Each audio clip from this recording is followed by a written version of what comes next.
Donc, Biscuiterie de France a été créée en 1951. À l'époque, elle se trouvait à Boulogne-Billancourt. Et depuis 2009, elle a été délocalisée en fait sur la zone de Villemondeur. Donc l'usine est installée sur 1500 m², découpée en 4 zones. La première, c'est le local où on se trouve, à savoir réception et entreposage matières premières. La deuxième, c'est la partie fabrication. La troisième, partie cuisson. Et la quatrième, partie emballage.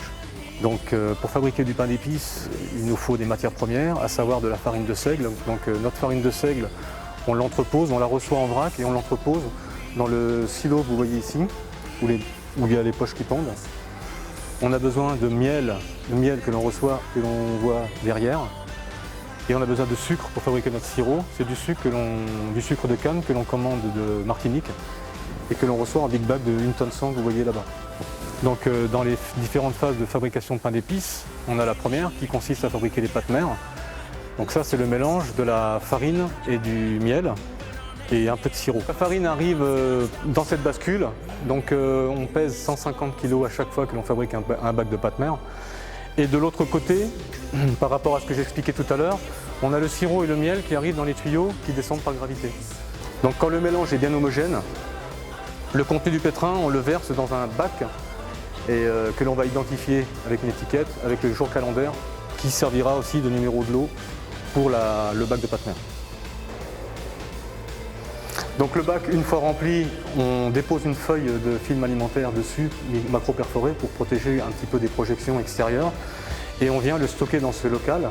Donc les bacs de pâtes que vous avez vus dans le local, on les laisse reposer en moyenne une vingtaine de jours. Le mélange terminé au bout de 45 minutes, on va verser la pâte dans cet appareil qui est une benne. Donc c'est une benne qui monte et qui descend le long du mât. Donc on va verser la quantité de pâte dans la benne. Donc une fois la pâte versée dans la grande trémie, on va la distribuer dans cette petite trémie qui va alimenter notre mouleuse en fait. C'est comme un laminoir. Donc les plaques de cuisson vont arriver les unes derrière les autres et on va déposer un film de pâte au fur et à mesure que les plaques avancent. Donc les plaques sorties dans mouleuse, elles passent sur la balance là pour contrôler le poids d'emmoulage et corriger par rapport au poids obtenu. Et donc ensuite elles cheminent sur cet appareil qui est un vibreur. Donc là c'est pour répartir la pâte correctement sur toute la plaque.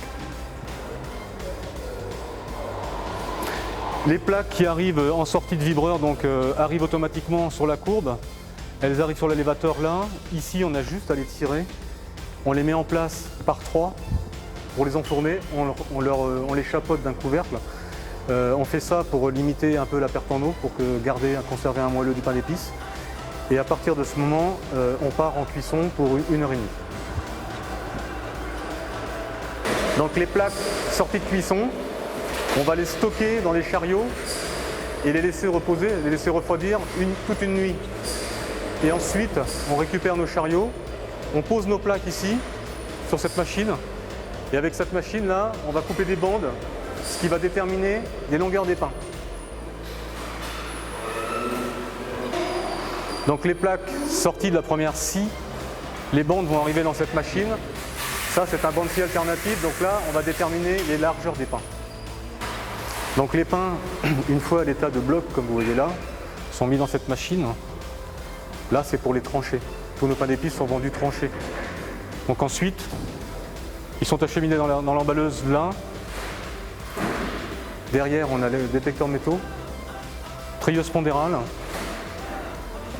étiquetage, marqueur jet d'encre, sur lequel on marque le numéro de lot et la DLUO. Donc les pains arrivent étiquetés, marqués. Ils sont stockés sur cette table de chargement là.